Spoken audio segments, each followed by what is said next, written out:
ভগবতে বাসুদেবায়। আমার প্রিয় দর্শক বন্ধুকে আমার আন্তরিক অভিনন্দন, শুভেচ্ছা ও ভালোবাসা জানাই।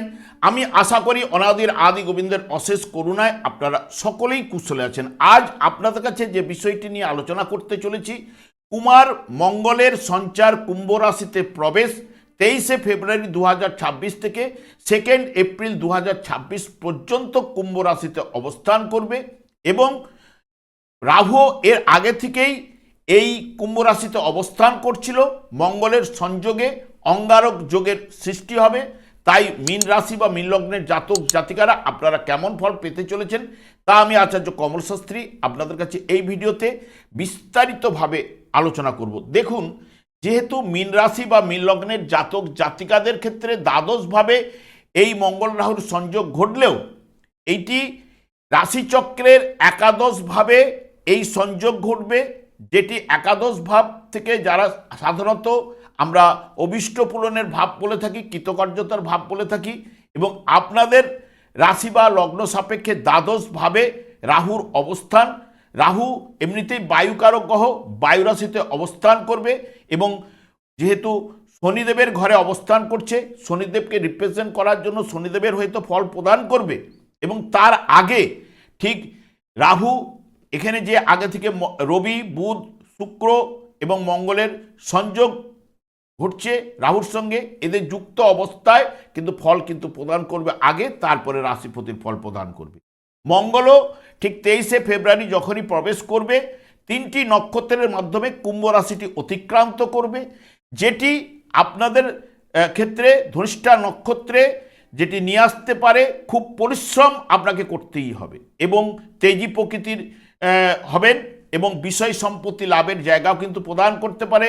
মঙ্গল নিজের নক্ষত্রে হাতের কাজের উপর দক্ষতা আপনার বাড়াবেই এবং সঞ্চয় কিছু না কিছু ঘটাবে এবং কর্মী হিসাবে আপনি সুনাম অর্জন করতে পারেন। শতবিশা নক্ষত্রে মঙ্গলের মধ্যে কর্মদক্ষতা এবং গতিময়তা থাকায় উচ্চ মার্গের রাজনৈতিক দিকে আপনাকে সফলতা কিন্তু নিয়ে আসতে পারে। পূর্ব ভাদ্রপদ নক্ষত্রে মঙ্গলের মধ্যে শক্তি উপাসনার প্রতি আকর্ষণ কিন্তু থাকবেই এবং এই যে মঙ্গল রাহুর সংযোগে সাধারণত ব্যক্তিত্বের আমূল পরিবর্তন, কর্মক্ষেত্রে দ্রুত উন্নতি, আকস্মিক লাভের সুযোগ বা অর্থপ্রাপ্তির জায়গা কিন্তু বা প্রাপ্তি ঘটিয়ে থাকতে পারে। বেকারদের চাকরির সুযোগ এবং পদোন্নতি, প্রেমে ও বিবাহিত জীবনে রোমান্টিকতা কিন্তু এই রাহু মঙ্গল নিয়ে আসতে পারে। তবে মঙ্গল হচ্ছে এমনিতে অগ্নিকারক গ্রহ, বায়ু রাশিতে অবস্থান, যেটি বায়ু অগ্নিকে জ্বলতে সাহায্য করে এবং রাহুও বায়ুকারক গ্রহ, বায়ু রাশিতে আসীন এবং এদের এই দুটি গ্রহের সংযোগে অঙ্গারক যোগ, যেটি অত্যন্ত অশুভ এবং ক্ষতিকারক। তবে আবেগ ও রাগের উপর আপনাকে নিয়ন্ত্রণ রাখা উচিত। ক্রোধ, দুর্ঘটনা, অপারেশন, মানসিক অস্থিরতা, স্বাস্থ্য ও আর্থিক বিষয়ে ক্ষতি এবং কাজের বিলম্ব আপনার বাড়তে পারে, শত্রু বৃদ্ধি ঘটাতে পারে। দৈব দুর্ঘটনায় অর্থ এবং সম্পত্তির ক্ষতি হতে পারে। ইন্দ্রিয় অনুভূতি ভোগ বাসনার জন্য আপনার তীব্র করে তুলতে পারে এবং দাম্পত্য জীবনকে বিষময় বা মতান্তর স্বামী স্ত্রীর মধ্যে ঘটাতে পারে। বর্তমানে দেখুন, মীন রাশি বা মীন লগ্নের ঠিক দ্বাদশভাবে রাহু অবস্থান করলো। একাদশ ভাবের নির্দেশক রাহু আপনাদের ঠিক চতুর্থ ভাবের উপরে দৃষ্টি দেবে, ষষ্ঠ ভাবের উপরে দৃষ্টি দেবে, অষ্টম ভাবের উপরে দৃষ্টি দেবে এবং আপনাদের ঠিক রাশি ভাবের উপরে রাহুর দৃষ্টি কিন্তু থাকছেই।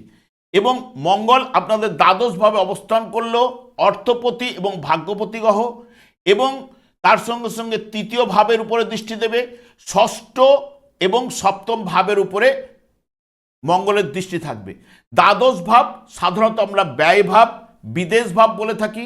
এটি ভীতি এবং ঋণ মুক্তির জায়গা, এখানে ক্রোধ এবং চোর আঘাত ইত্যাদি ইত্যাদির বিচার এই দ্বাদশ ভাব থেকে কিন্তু করা হয়ে থাকে।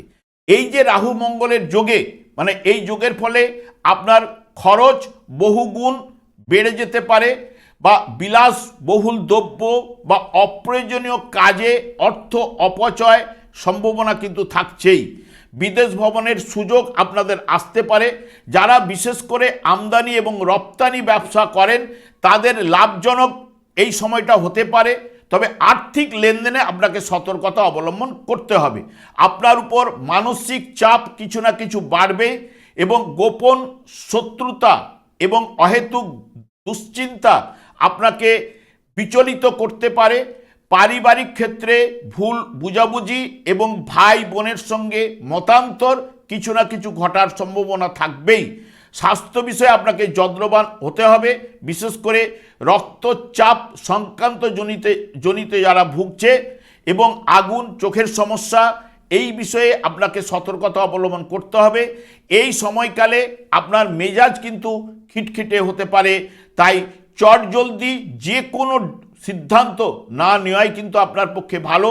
যারা গাড়ি চালান সতর্কতার মধ্যে গাড়ি চালাতে পারলে আপনার ক্ষেত্রেই ভালো, তবে আইনি কোনো ঝামেলায় পড়ে যেতে পারেন, সে বিষয়েও কিন্তু আপনাকে সতর্কতা অবলম্বন করতে হবে।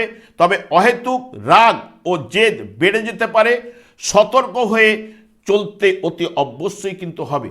এবং এই যে দ্বাদশভাবে দেখুন রবি বুধ শুক্র মঙ্গল রাহুর সংযোগ এবং রাশিপতির দৃষ্টি, আপনাদের বৃহস্পতির দৃষ্টি কিন্তু এই দ্বাদশভাবে কিন্তু পড়বে, যেটি সাধারণত রবি বুধের সংযোগে আমরা বুধায়িত্ব যোগ বলে থাকি। বুধায়িত্বের যোগ এই জায়গায় পাওয়া যাবে না। এবং বুধ শুক্রের সংযোগে সাধারণত 2 তারিখ, মার্চের 2 তারিখ পর্যন্ত এখানে থাকবে আপনার শুক্র, এটা লক্ষ্মীনারায়ণ যোগ সৃষ্টি করে।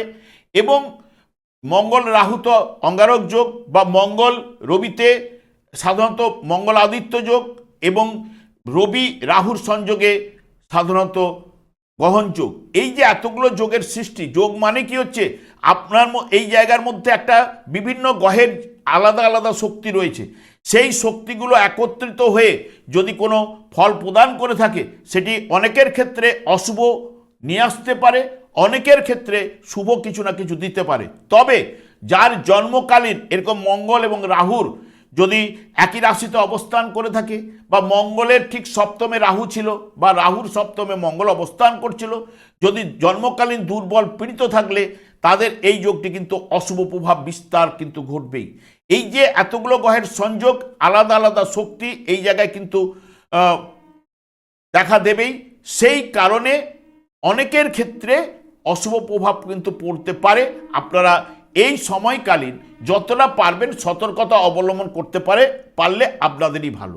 আমি আর দীর্ঘায়িত না করে, আমি আচার্য কমল শাস্ত্রী প্রত্যেক বুধবার এবং শুক্রবার সন্ধ্যা 8:30 এই ইউটিউব চ্যানেলে কিন্তু লাইভ অনুষ্ঠান নিয়ে উপস্থিত হই। ঠিক ওই সময় আমাকে ফোন করলে আপনারা নিজেদের ভাগ্য বিষয়ে জানতে পারবেন। তাছাড়া বিভিন্ন ধরনের ভিডিও আপলোড করে থাকি, সেগুলি পাওয়ার জন্য আমার চ্যানেলকে সাবস্ক্রাইব করে বেল আইকনে ক্লিক করে রাখুন। যখন আমি লাইভ অনুষ্ঠান বা যে কোনো ভিডিও আপলোড করলে আপনাদের নোটিফিকেশন পৌঁছে যাবে।